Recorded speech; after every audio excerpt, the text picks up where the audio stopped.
Do you recall in that same interview being concerned about being labeled a snitch? I don't care about what I'm being labeled as.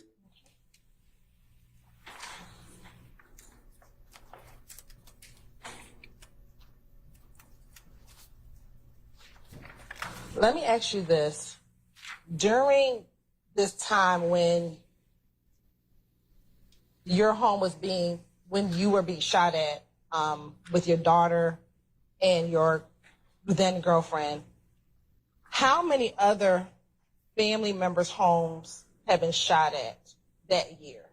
Objection, cause for speculation and hearsay. I'll sustain as to speculation. I will overrule as to hearsay from Mr. Steele. To your knowledge, how many of your family members' homes have been shot up back in 2015 after Nut died? Objection, relevance. Overrule, sir. I can't recall. Do you know? Okay, let me ask you this. Was your brother's home shot at? No. Okay. Was your girlfriend's mother's home shot at? Yes. Okay. Was your sister's home shot at?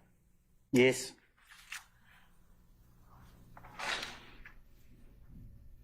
Was your grandmother's home shot at? No.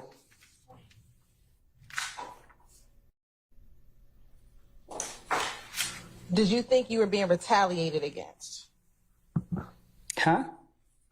When all the shootings were happening at your family members' homes, did you think you were being retaliated against? I didn't think. Did you know? Clearly. Okay. Why were you being retaliated against? Because people said I killed Nut. And do you know who was doing the retaliation? No. Do you recall telling detective in the same February 20th interview that it was a whole gang after you? Anytime the investigator talked to me, I do not recall what I have told them. So you don't recall telling them there was a whole gang after you? I would told them whatever I think that I need to tell them to convince them to stop watching me. Was there a whole gang after you? I don't know. Okay. Was the entire IF gang after you? I seen a few of them, so I can't say that. Which were the ones that you saw? I don't know. Earlier, I asked you about whether you were concerned about being labeled a snitch. Do you recall telling Detective Copeland? Detective who? Excuse me, Detective Copeland. Detective Curry. Now I'm a detective. Or was it? I made a mistake. I'm talking Correct. about Detective Mr. Copeland. I'm about to ask you a question. Do you recall telling the detective, I know if I tell you what's going on, they're going to be on records and all this here, and you're going to get him locked up, and he's going to get his discovery package. First thing they're going to do is send it to two places, to the street and to prison, and float it all around the city of Atlanta and then all around prison. But my name's over that. I'm not going that way. No, I'm not going through none of that. Look, they shot at me, my girl, and my baby. Almost shot my face off as we were running. I'm not for sure, but I thought I heard one of the bullets hit the car seat or graze the car seat. Were you concerned about snitching in this interview? I was concerned trying to get my story together, so I was trying to buy time.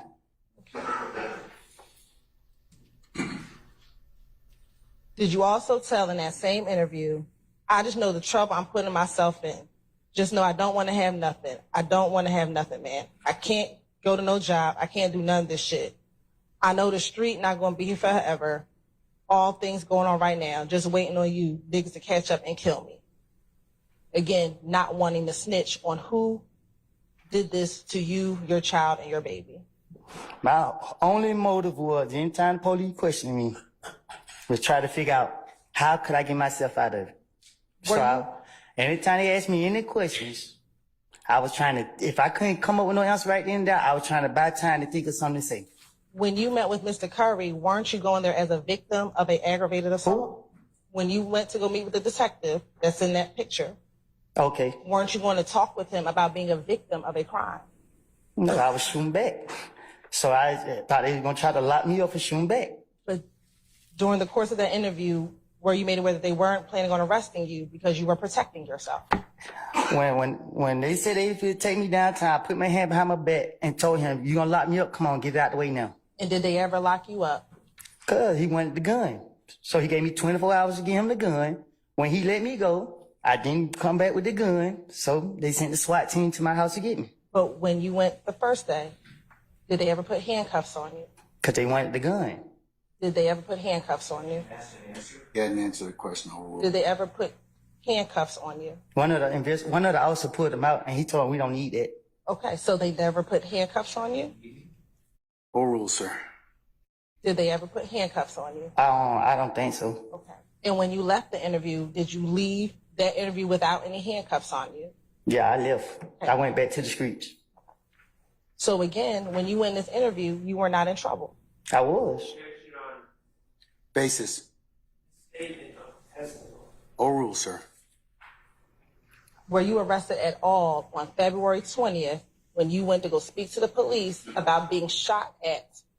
Were you ever arrested that day when you went down to tell the police about what happened to you, your child, and your girlfriend? They locked me up the next day. I asked you, were you arrested that day? No, they locked me up the next day.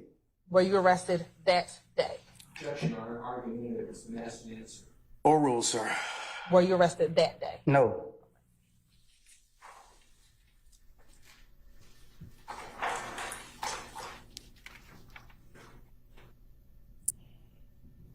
Did you want the police to go and find the people who actually killed Nut so that people would stop retaliating against you? Yeah.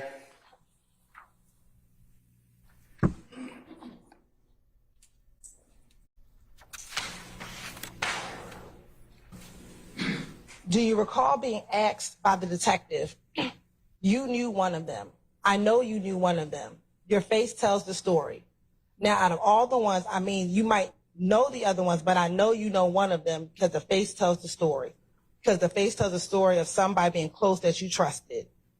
And your response was, it ain't that.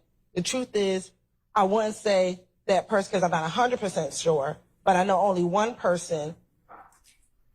What's the base of your objection, sir? Foundation, predicate. Okay. All right. Foundation and predicate. I'll sustain the objection. Go ahead and rephrase, madam. Did you know at least one of the individuals that were shooting at you back in February of 2015? On my daughter's life, when that car pulled up on me, all I saw was a gun come out the window. They said, I never seen no one face. They was questioning me. They constantly kept telling me, you gonna let dudes shoot at you and your kids and this and that. And I'm telling them, and they won't believe me that I'm telling them, I didn't see nobody's face. I didn't see nobody's face.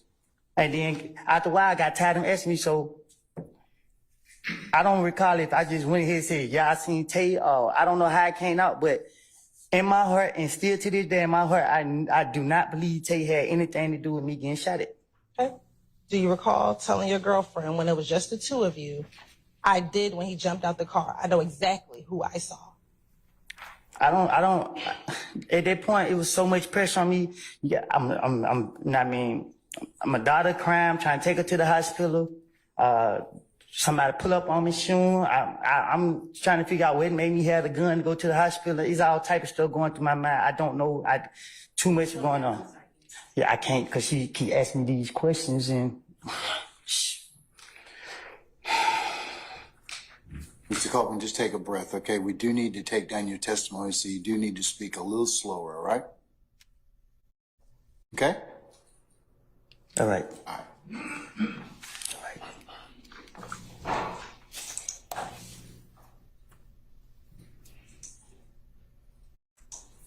Are you? Can we continue? I don't got anything else to say. About which part? Regarding the gun that you used to shoot back at these individuals, who were you going to give, which police officer were you going to give the gun to? Huh?